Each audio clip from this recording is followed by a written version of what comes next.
இருக்கிற அதிகாரங்கள் யாத்திரை 33, 34 அதிகாரத்திலிருந்து நாம் பார்க்கின்றோம்.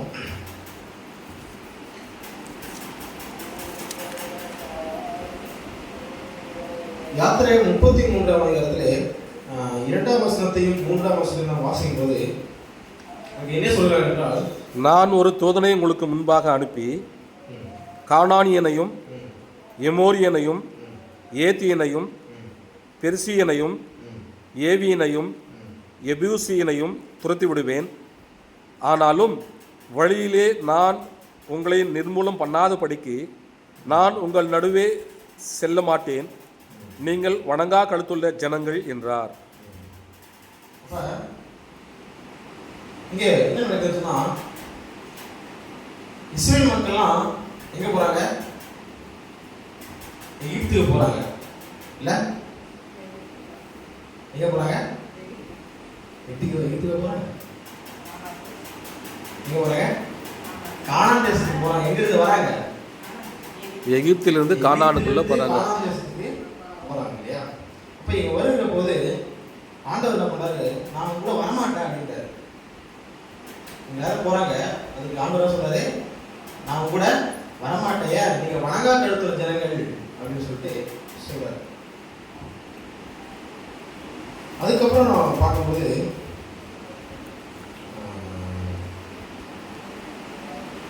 7ஆம் வசனத்தை 6, 7 வாசிக்கும் போது 5, 6, 7 வாசிக்கலாம். ஏனென்றால் நீங்கள் வணங்கா கழுத்துள்ள ஜனங்கள், நான் ஒரு நிமிஷத்தில் உங்கள் நடுவில் எழும்பி உங்களை நிர்மூலம் பண்ணுவேன். ஆகையால் நீங்கள் போட்டிருக்கிற உங்கள் ஆபரணங்களை காட்சி போடுங்கள். அப்பொழுது நான் உங்களுக்கு செய்ய வேண்டியதை அறிவேன் என்று இஸ்ரவேல் புத்திரருக்கு சொல் என்று கர்த்தர் மோசேயோடு சொல்லியிருந்தார். ஆகையால் இஸ்ரவேல் புத்திரர் ஓரேப் மலை அருகே தங்கள் ஆபரணங்களை கழட்டி போட்டார்கள். மோசே கூடாரத்தை பெயர்த்து அதை பாளையத்துக்கு புறம்பே தூரத்திலே போட்டு அதற்கு ஆசரிப்பு கூடாரம் என்று பெயரிட்டான். கர்த்தரை தேடும் யாவரும் பாளையத்துக்கு புறம்பான ஆசரிப்பு கூடாரத்துக்கு போவார்கள். என்ன சொல்றார் ஆண்டவர்? ஒரு கூடாரத்தை கட்ட சொல்கிறார். இந்த கூடாரம் எதற்காக? ஆசரிப்பு கூடாரம். ஒரு ஆசரிப்பு கூடாரத்தை கட்ட சொல்கிறார். அதாவது ஆசரிப்பு கூடாரம் எதற்காக? ரொம்ப சிம்பிளா சொல்லணும்னா, அந்த ஆசரிப்பு கூடாரம் நம்ம ஃப்ரெண்ட்ஸ்லாம் மீட் பண்ணுவோம் இல்லையா? இந்த வாப்பாட்டுக்கு நம்ம ஒரு இடத்துக்கு போவோம், டீ கடைக்கு போவோம். வழக்கமாக சொல்கிறது தான், தூரத்துலேயே வந்த நண்பர்கள்லாம் வந்தால் டீ கடையில் மீட் பண்ணுறது, இல்லை ஒரு ஹோட்டலில் சாப்பிட வர்றது இல்லையா?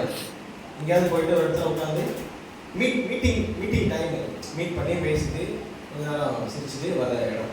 இப்போ இந்த ஆசிரியர் கூடாரம் என்பது மோசேயும் தேவனும் ஒரு கூடுதல் ஒரு இடமாக இருந்தது. இதுதான் அந்த ஆசிரியர் கூடாரம். முற்பிதாக்கள் தீர்க்கதரிசன இந்த புத்தகத்துல என்ன சொல்றாங்கன்னு சொன்னால், இங்கு சொல்லப்பட்ட ஆசரிப்பு கூடாரம் என்பது இது தேவனுடைய ஆசரிப்பு கூடாரம் இல்லை, அது இன்னும் ஸ்தாபிக்கப்படவில்லை. மாறாக அதுவரை தேவனை தொழுது கொள்ளுகிற ஒரு தற்காலிக கூடாரமாக இருந்தது. அது ஏன் பாளையத்துக்கு வெளியே செல்லப்பட்டது என்று சொன்னால், அது ஒரு தற்காலிக ஒரு கூடாரம். எதற்காக? மோசேயும் தேவனும் கூடுகிற ஒரு கூடாரமாக இருந்தது. இப்ப ஏன் அந்த பாளையத்துக்கு புறமே இருக்க சொல்றாரு? ஊருக்கு வெளியே, பாளையத்துக்கு வெளியேனா ஊருக்கு வெளியே இருக்க சொல்றாரு. இப்ப எதற்காக வைக்க சொல்கிறார் அப்படின்னு சொல்லி பார்த்தா, அதே முற்பிதாக்கள் தெளிவா சொல்றாங்க. தெய்வீக கட்டளையின்படி தற்காலிக ஆராதனை கூடாரமாக இருந்து பெயர்க்கப்பட்டு பாளையத்துக்கு புறம்பே தூரத்தில் நிறுவப்பட்டது. தேவன் அவர்களிடமிருந்து தமது சமூகத்தை விலக்கிக் கொண்டார் என்பதற்கு இது கூடுதலான சான்றாக இருந்தது.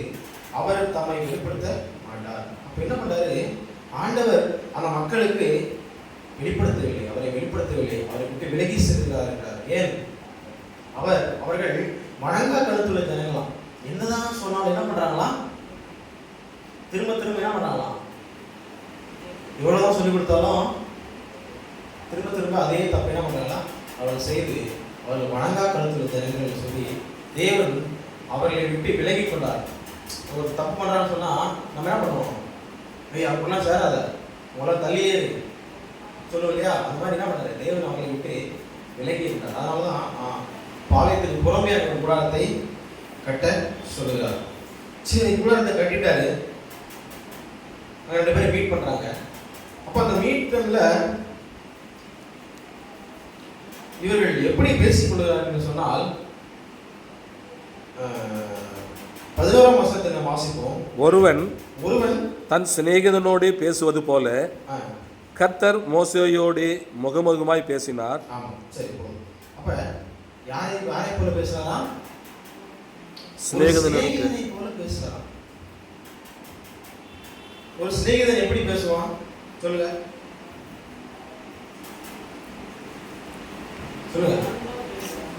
அன்பா பேசுவாரு. அதெல்லாம் அன்பா பேசுவாரு. முகமுகமா பேசுவாரு. முகமுகமா பேசுவாங்க. போன்லயும் பேசுவாங்க. போடா போடான்னு பேசிக்குவாங்க. உரிமையோட பேசுவாங்க. ராமச்சான் போமச்சான் உரிமையை பேசிக்குவாங்க. இன்னும் தெளிவா சொன்னா, சிநேகிதன் என்று சொல்லப்படுவர்கள் இப்போ உடனே ஒரு புதுசா ஒருத்தரை பார்த்த உடனே டக்குனு போய் பேச மாட்டாங்க. அது அது அது நண்பர்களாக முடியாது.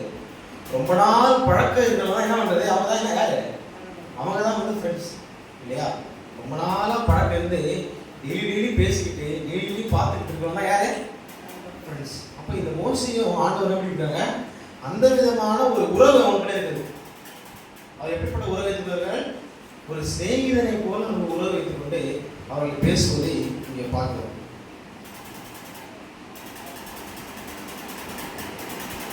இப்ப ஆண்டவர் அவர் பேசும்போது மறு உத்தரவு கொடுத்தார் என்பதை பார்க்கும்போது மறு உத்தரவு கொடுத்துருக்கார். ஒரு ஃப்ரெண்ட்ஸ்னு சொன்னால் நம்ம பேசும்போது என்ன பண்ணுவாங்க? திருப்பி நம்மளுக்கு ரிப்ளை பண்ணுவாங்கல்ல. அதே போல மோசே பேசும்போதும் ஆண்டவர் அவர்களுக்கு ரிப்ளை பண்றார். அப்ப சரி, இதெல்லாம் நடந்து முடிஞ்சிச்சு. இவங்க ஃப்ரெண்ட்ஸ் மாதிரி பேசுறாங்க, ஃப்ரெண்ட்ஸ் மாதிரி பழகுறாங்க, எல்லாமே ஓகே தான். ஆனாலும் ஆண்டவரிடத்துல ஒரு 3 விதமான கோரிக்கைகளை வைக்கிறார். மோசே ஒரு 3 விதமான கோரிக்கைகளை வைக்கிறார். முதலாவது கோரிக்கை என்ன தெரியுமா? நான் உங்களை அறிந்து கொள்ள வேண்டும் என்ற கோரிக்கையை வைக்கிறார். அப்ப மோசேக்கு தேவன் யாருன்னு தெரியுமா தெரியாதா? தெரியும் இல்லையா? மோசேக்கு தேவன் யார் என்று தெரியும் இல்லையா? எப்படி தெரியும்? புரியல? அதனால தெரியும். வேற எப்படி தெரியும்? அவங்க அம்மா குழந்தையிலேருந்தே சொல்லி கொடுத்தாங்க. அவங்க என்ன பண்ணாங்க? குழந்தையிலேருந்தே சொல்லி கொடுத்தாங்க. அதுவும் இல்லாம அவர் முச்செடிகளில் என்ன பண்ணிருக்காரு? அவரோட பேசினார். அப்ப அந்த விதமாக தேவனை நன்றாக தெரியும். தேவனை நன்றாக தெரிந்த மோசே இந்த விஷயத்தில் நம்ம ஒரு பாடத்தை கற்றுக்கொள்ள போறோம். என்ன சொன்னால் 12:13 வாசிப்போம். உம்முடைய கண்களில் இப்பொழுது எனக்கு கிருபை கிடைத்ததானால் நான் உம்மை அறிவதற்கும் உம்முடைய கண்களில் எனக்கு கிருபை கிடைப்பதற்கும் உம்முடைய வழியை எனக்கு அறிவியும். இந்த ஜாதி உம்முடைய ஜனம் என்று நினைத்தருளும் என்றான். உம்முடைய கண்களில் இப்பொழுது கிருபை கிடைத்ததனால் நான் உம்மை அறிவதற்கும். என்ன சொல்றாரு? நான் அவனை தெரிஞ்சுக்கணும்பா. அப்ப இதுக்கு முன்னாடி தெரிஞ்சுக்கலையாவது? அவர் யாரும் தெரியாதோ? தெரியும். அப்ப இன்னும் என்ன பண்றாரு? தெரிஞ்சுக்கணும் அப்படின்னு ஒரு எண்ணம் அவங்களே இருக்கிறது இல்லையா? இரண்டாவது விண்ணப்பமாக என்ன சொல்றேன்னா, உம்முடைய கண்களில் கிருபை கிடைப்பதற்கும்.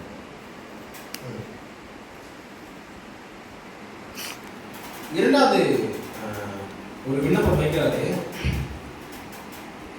என்ன பார்க்கும்போது 15-16 என்ன சொல்றாங்க? 15-16 15ஆம் அதிகாரமா? 33-15-16. அப்பொழுது அவன் அவரை நோக்கி, உம்முடைய சமூகம் என்னோடு கூட செல்லாமற் போனால் எங்களை இவ்விடத்திலிருந்து கொண்டு போகாதிரும்.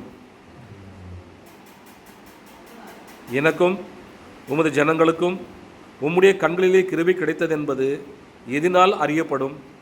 நீர் எங்களோடு வருவதினால் அல்லவா? இப்படியே பூமியின் மேலுள்ள ஜனங்கள் எல்லாரிலும் நானும் உம்முடைய ஜனங்களும் விசேஷித்தவர்கள் என்று விளங்கும் என்றான். அப்ப மோசேயோட கோரிக்கையை பார்த்தீங்கன்னா ரொம்ப ஆச்சரியமா இருக்கு. என்ன மாதிரி கோரிக்கை தெரியுமா வைக்கிறாரு? சாதாரணமா நம்மலாம் நம்ம தேவத்தை ஜெபம் பண்ணுவோம், பைபிள் படிப்போம், எல்லாமே செய்வோம். ஆனா மோசே இங்க சொல்ற காரியம் என்ன தெரியுமா? மோசேக்கு தெரிந்தது எத்தனை பேர் வழிநடத்துறாரு? மோசே எத்தனை பேர் வழிநடத்துறாரு? புருஷர் மாத்திரம் 6 லட்சம் பேர். புருஷர்கள் மாத்திரம் 6 லட்சம் பேர் வழிநடத்துற மோசே என்ன சொல்றாரு என்று சொன்னால், நீங்க என் கூட வரணும். மோசே கிட்ட கோரிக்கை என்ன சொல்றாரு? நீங்க என் கூட வரணும். அதான் சொல்றாங்க. அப்பொழுது அவரை நோக்கி உம்முடைய சமூகம் என்னோட கூட செல்ல வேண்டும் என்று சொல்லுகிறார். அப்படி செல்லாம போனால் இங்கதான் நிறுத்தி நிதானமா நம்ம யோசிக்கணும். நாம் எத்தனை பேர் நம்முடைய ஜபங்களிலே இப்படிப்பட்ட ஒரு ஜபங்களை நாம் செய்கிறவர்களா இருக்கிறோம் என்பதை இந்த காரியத்தை நாம் நன்றாக சிந்தித்து பார்க்க வேண்டும். எந்த மாதிரி ஒரு கோரிக்கை இருக்கிறது தெரியுமா? உங்களுடைய சமூகம் என்னோடு கூட செல்லாமல் போனால் எங்களை இவ்விடத்திலிருந்து கொண்டு போகாதீர்கள். ஆமென், ஆமென். என்ன சொல்றாரு? நீங்க என் கூட வரல, எங்களை இந்த இடத்துல அனுப்பாதீங்க. நானும் நினைச்சது, ஒருவேளை நான் காலேஜ் சேரும் போது நீங்க கூட வாங்கப்பா, நீங்க கூட வந்தாதான் அது எங்க அப்பா தான் சொல்லியிருப்போம் போல. எங்க அப்பா கிட்ட எங்க அம்மா தான் சொல்லியிருப்பான், காலேஜ் சேரும்போது நீங்க கூட வந்து சேர்த்துட்டு போகதான் சொல்லியிருப்போம். தவிர ஆண்டவரே என் கூட வாங்க சொல்லியிருக்க மாட்டோம் போல இல்லையா? ஆனா மோசே எப்படிப்பட்ட விண்ணப்பிக்கிறாரு? நீங்க என் கூட வரலன்னா என்ன எந்த இடத்துல இருந்து அனுப்பாதீங்க அப்படின்னு சொல்றாரு. அப்ப நம்ம எங்கெல்லாம் செல்லுகிறோமோ அங்கெல்லாம் யாருடைய சமூகம் இருக்க வேண்டும்? கர்த்தருடைய சமூகம் முன்பாக இருக்க வேண்டும். அதான் 14ஆம் வசனம் சொல்றாரு, அதற்கு அவர் என் சமூகம் உங்களுக்கு முன்பாக செல்லும், நான் உனக்கு இளைப்பாறுதல் தருவேன் என்று ஆண்டவர் சொல்கிறார். இப்படிப்பட்ட கோரிக்கைகளை நாம் வைக்க வேண்டும். மூன்றாவது காரியமாக ஒரு அஷூரன்ஸ் கேட்கிறாரு. நீங்க கூட வரேன்னு சொல்லிட்டீங்க, அதான் எப்படி நம்புறது, எப்படி நான் நம்புறதுன்னு சொல்லி பார்க்கும்போது ஆண்டவர் கேட்கிறாரு, மோசே கேட்கிறாரு, உங்களுடைய மகிமையை எனக்கு காண்பீங்க அப்படின்னு சொல்றாரு. அப்ப இங்க மகிமை என்று சொன்னால் என்ன? பிரசன்ஸ், அப்படி வெளிப்பாடு. வேற மகிமை என்று சொன்னால் வேற என்ன அர்த்தம் இருக்குது? மகிமை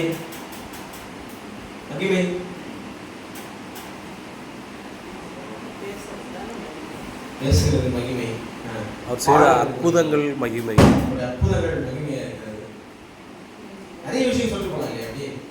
ஆனா மகிமை என்பது அவர் அற்புதமா செய்கிற காரியங்கள்லாம் மகிமையா இருக்கிறது. இன்னும் தெளிவாக சொல்ல போனால் மகிமை என்றால் அவருடைய பிரசன்ஸ் தான், அதை நான் இல்லைன்னு சொல்லல. வேறு கோணங்கள் இந்த செய்தியை நாம் பார்க்கும்போது மகிமை என்றால் அவருடைய குணங்களை குறிக்கிறதா இருக்கிறது. அவர் எதற்காக மோசே தேவனை நோக்கி நிற்கிறார் என்று சொன்னால், அவரை அறிவதற்கு, நான் அவரை தெரிந்து கொள்ள வேண்டும், இன்னுமாக அவரை அறிந்து கொள்ள வேண்டும் என்று மோசே ஆர்வமாக கேட்கிற போது அவர் எதை தெரிந்து கொள்ள விரும்புகிறார் சொன்னால் அவருடைய குணங்களை தெரிந்து கொள்ள விரும்புகிறார். இது குறித்து நாம் பார்க்க வேண்டும் என்று சொன்னால் யாத்திராகமம் 33:19 என்ன சொல்கிறார்? அதற்கு அவர், என்னுடைய தயையெல்லாம் நான் உனக்கு முன்பாக கடந்து போக பண்ணி கர்த்தருடைய நாமத்தை உனக்கு முன்பாக கூறுவேன்.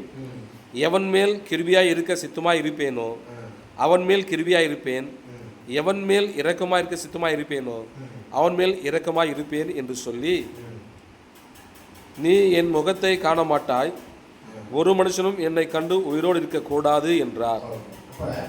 என்னுடைய தயையெல்லாம் நான் உனக்கு முன்பாக கடந்து போக பண்ணி. தயை என்னது? தயை என்பது என்னது? இரக்கம். ஒட்டுமொத்தமா அந்த தயை, இரக்கம் இதெல்லாம் எதை குறிக்கிறதுன்னு சொன்னா குணங்களை குறிக்கிறதா இருக்கு. புரிஞ்சுக்கிட்டீங்களா? தயை என்று சொன்னால் அது ஒரு விதமான குணம், இரக்கம் என்று சொன்னால் அது ஒரு குணம், கோபம் என்று சொன்னால் அது ஒரு விதமான குணம். அப்ப இதெல்லாம் அவர் எதை நிற்கிறார் என்று சொன்னால் ஆண்டவருடைய குணத்தை எதிர்பார்த்து நிற்கிறார். ஆண்டவருடைய குணம் எப்படிப்பட்ட குணம்?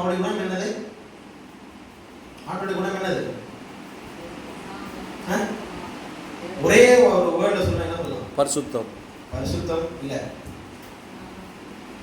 அவருடைய குணம். பரிசுத்தம் என்பது வேற, 10 கற்பனை, 10 கற்பனை. இன்னும் தெளிவா சொல்லணும், அன்பாகவே இருக்கிறார். அன்பு. அவருடைய குணம் என்பது அன்பு. அன்புதான் அவருடைய குணம். இதைத்தான் மோசே எதிர்பார்த்து கொண்டிருக்கிறார். இந்த அந்த அந்த காரியங்களை கற்றுக்கொள்ள வேண்டும் என்று அவர் எதிர்பார்த்து இருக்கிறார். அப்ப இந்த அன்பு எங்கே வெளிப்பட்டோம்? இங்கே அந்த அன்பு எங்கே வெளிப்பட்டது? இந்த அன்பு எங்கே வெளிப்பட்டது? ஏதேனிலே வெளிப்பட்டது. ஏதேனிலே வெளிப்பட்டது. வேற சிலுவையிலே வெளிப்பட்டது இல்லையா? ஏதேனிலே வெளிப்பட்டது, சிலுவையிலே வெளிப்பட்டது. அவ்வளோ பெரிய ஒரு அன்பா இருக்கிறது தேவனுடைய அன்பு. அந்த அன்பின் குணத்தை மோசே புரிந்து கொள்ள வேண்டும், அதை அறிந்து கொள்ள வேண்டும் என்று அவரை வேண்டி நிற்கிறவராக இருக்கிறார். அப்ப நாமும் இன்றைக்கு அவருடைய சிலுவையை காத்துக்கிறோமா?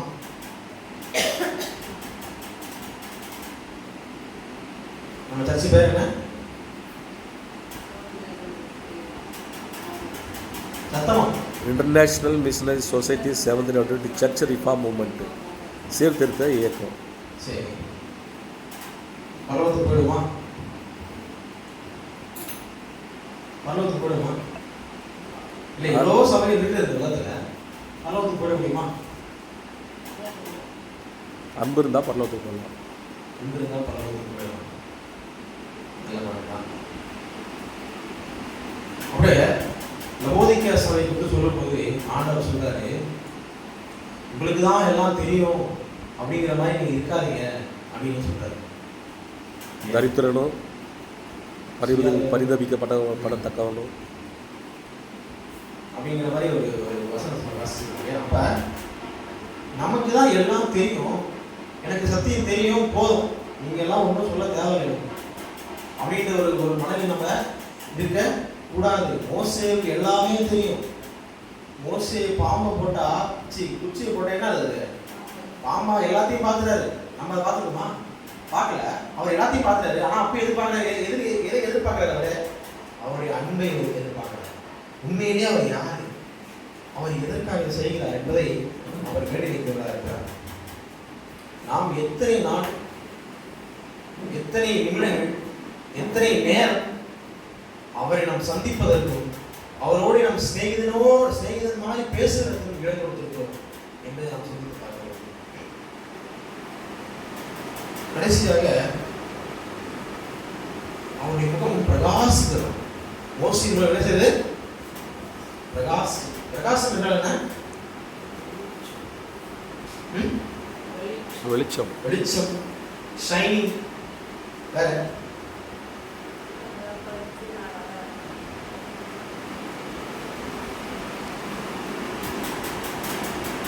34ஆம் அதிகாரம் 28-29 என்ன சொல்றாங்க? யாத்திராகமம் 34ஆம் அதிகாரம் 28-29. அங்கே அவன் அப்பம் புசியாமலும் தண்ணீர் குடியாமலும் இரவும் பகலும் 40 நாள் கர்த்தரோடு இருந்தான். அவன் 10 கற்பனைகளாகிய உடன்படிக்கையின் வார்த்தைகளை பலகையில் எழுதினான். மோசே சாட்சி பலகைகள் 2ஐயும் தன் கையில் எடுத்துக்கொண்டு சீனாய் மலையிலிருந்து இறங்குகிற போது தன்னோடு அவர் பேசினதினாலே தன் முகம் பிரகாசித்திருப்பதை அவன் அறியாதிருந்தான்.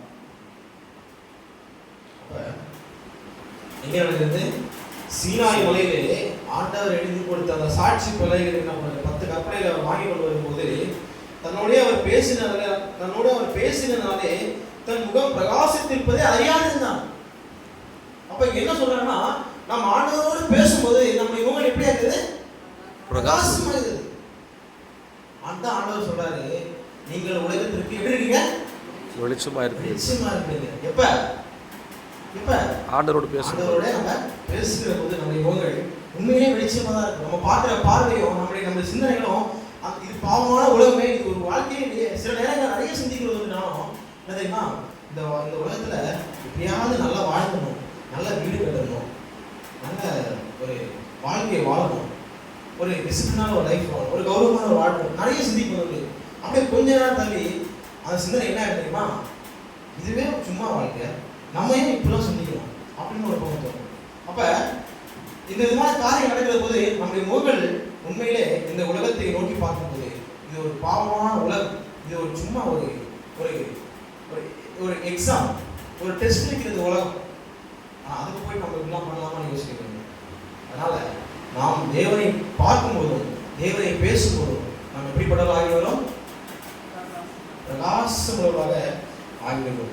என்ன சொல்றாங்க சொன்னால், இதற்கு முன்பாக மோசே பலமுறை தேவனோடு உறவாடி இருக்கிறான். அப்பொழுது மோசே முகம் பிரகாசிக்கவில்லை. மோசே என்ன பண்ணாரு? நிறைய முறை பேசி எங்கெல்லாம் மோசே பேசியிருக்காரு? முச்செடியில பேசியிருக்காரு, மேகங்கள் மத்தியில பேசியிருக்காரு இல்லையா? நிறைய இடத்துல பேசியிருக்காரு. ஆனால் இந்த முறை மோசேயுடைய முகம் பிரகாசித்திருப்பதை அவன் அறியாதிருந்தான் இல்லையா? ஆனால் இம்முறை தேவனிடத்தில் திரும்பி பேசிவிட்டு திரும்பி வரும்போது அவனுடைய முகம் பிரகாசமாக இருந்தது. ஏன் என்று சொன்னால், இம்முறை தேவனுடைய குணமாகிய மகிமையை பார்த்து மற்றும் அவரை அறிந்து கொண்டது போல் இதற்கு முன்பாக அவர் அறிந்து கொள்ளவில்லை. அப்ப 10 கற்பனையின் வெளிப்பாடு என்னவென்று சொன்னால், அவருடைய மரணம். ஆண்டவராகிய இயேசு கிறிஸ்துவினுடைய மரணத்தை சொல்லுகிறதா இல்லையா? 2 கொரிந்தியர் 3ஆம் அதிகாரம் 18ஆம் வசனத்தை வாசிப்போம். ரொம்ப தெளிவாக சொல்லியிருக்காங்க பாருங்க. 2 கொரிந்தியர் 3ஆம் அதிகாரம் 18ஆம் வசனம்.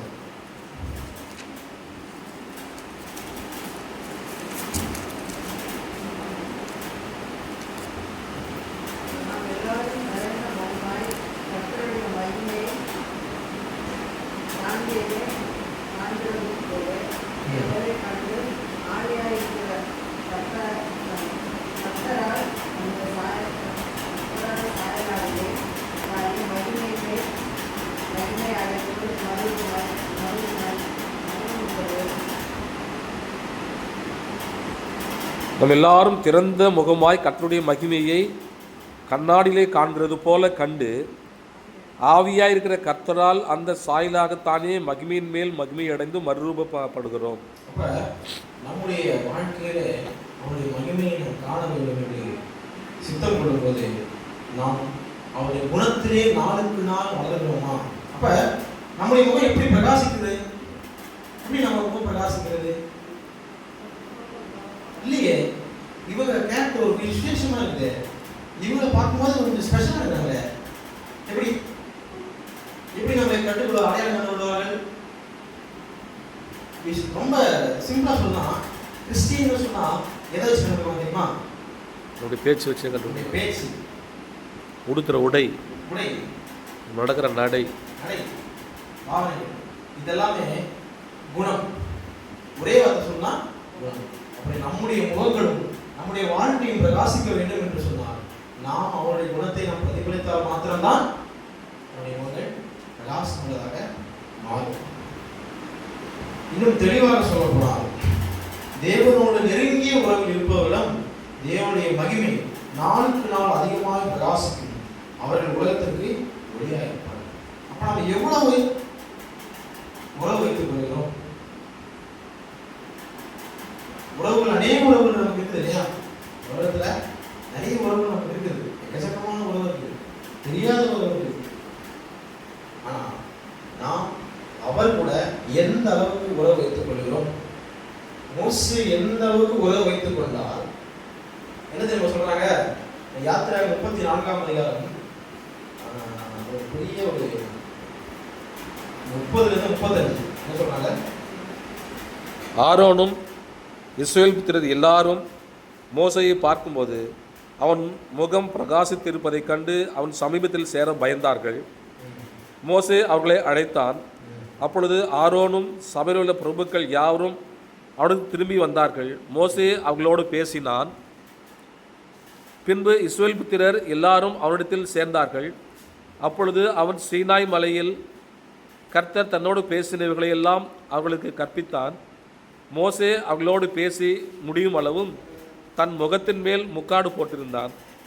மோசே கர்த்தருடைய சந்நிதியில் அவரோடு பேசும்படிக்கு உட்பிரவேசித்திருந்தது முதல் வெளியே புறப்படும் மட்டும் முக்காடு போடாதிருந்தான்.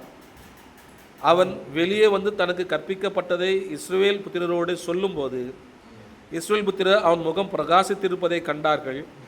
மோசே அவரோடு பேசும்படிக்கு உள்ளே பிரவேசிக்கும் வரைக்கும் முக்காட்டை திரும்ப தன் முகத்தின் மேல் போட்டுக்கொள்ளுவான். இங்க சொல்லப்பட்ட வசனத்தினுடைய நம்ம பார்க்கும்போது நம்முடைய வாழ்க்கை எத்தனை வருடம் வேதத்தின் படி என்ன சொல்றது? வெள்ளத்தின் மீதியால் வேதத்தின் மீதியால் 80 வருஷம். 80 வருஷம் என்று சொல்லுகிறது. அப்ப இந்த வாழ்க்கையோட முடிவு என்னதான் அப்படின்னு பார்க்கும்போது என்ன முடிவு? மரணம். நான் சொல்லுவேன் இல்லையா, மரணம் தான் இல்லைன்னு சொல்ல. ஆனா எல்லாரும் சொல்லுவாங்க இல்லையா, மனுஷன் நல்லா வாழ்ந்துட்டு சுத்தம் போயிட்டான். அதே தான் அந்த கான்செப்டை இங்கே சொல்றாங்க. ஆனா கொஞ்சம் வித்தியாசமா பைபிள் சொல்லப்படுது. எப்படின்னா அவன் முகம் பிரகாசமா இருந்ததுனால அவன் முக்காடு போட்டுக்கிட்டான். அப்ப இஸ்ரவேல் புத்திரர் அவன் முகத்தை பிரகாசிப்பதை கண்டார்கள். மோசே அவரோட பேசும்படி உள்ளே பிரவேசிக்கும் வரைக்கும் முக்காட்டை திரும்ப தன் முகத்தின் மேல் போட்டுக் கொள்வான். அப்ப அவன் முகம் பிரகாசித்திருப்பதை இஸ்ரவேல் மக்கள் நாங்க பார்க்கிறாங்க. நல்லா தெரிந்து கொள்ள வேண்டிய ஒரு காரியம் என்னன்னு சொன்னா, நாம் பிரகாசமா இருப்பதை மற்றவர்களுக்கு நம்ம என்ன பண்ணோம்? காண்பிக்க. நான் மட்டும் இடிச்சு வர போதுமா? இதான் என்னுடைய பெரிய ஒரு பாடமா இருக்கிறது. நிறைய நண்பர்களை நான் பார்த்துருக்கோம் இல்லையா, அநேக நண்பர்களை நான் பார்த்துருக்கோம்.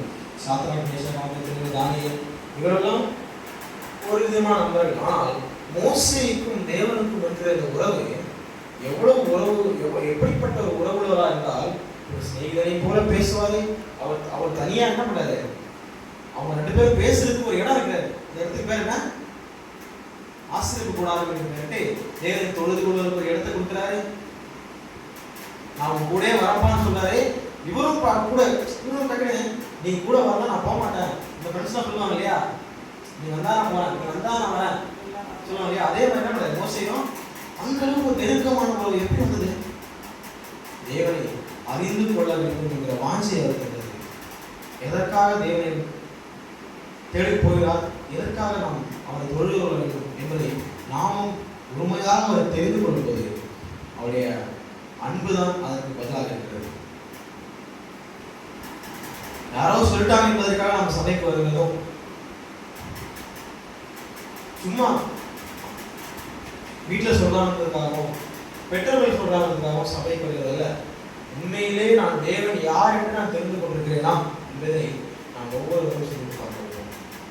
இல்லை பக்கத்து வீட்டில் சொன்னாங்க அதனால நான் சர்ச்சைக்கு வந்துட்டேன், இல்லை பாஸ்டர் சொன்னாங்க அதனால வந்துட்டேன். இல்லை, உங்களுக்கு தெரியுதா நீங்க தேவனை அறிந்து கொள்ள வேண்டும் என்று விருப்பப்படுவது உங்களுடைய முகம் நிச்சயமாக பிரகாசமாக இருக்கும் என்பதை நாம் கற்றுக்கொள்வோம். கர்த்தர் நம்மை ஆசீர்வதிப்பாராக. ஆமென்.